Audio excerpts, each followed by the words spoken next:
excuse me टिके कथा हेबा केबे भाबिचंती प्रेम आ घृणा भितर कौन तफात प्रेम पे आज्ञा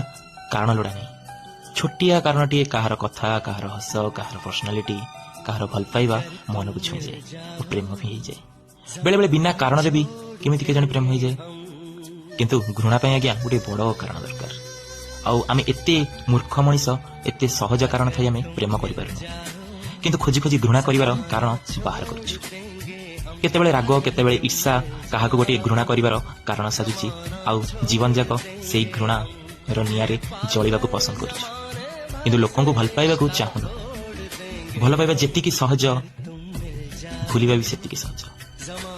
आपण आ काहा गोटे भल पई देखंतु केमती पुराना भल पाइबा को आराम से भूली जिवे किंतु घृणा ना आज्ञा गोटे बोझ आपण छाड़िबा को चाहिले भी से आज्ञा छाड़िबो आपण भल हेबा को चेष्टा कले भी घृणा आपण को गोटे राक्षस परि मारी बसिबो आपणकर सबु भल गुण को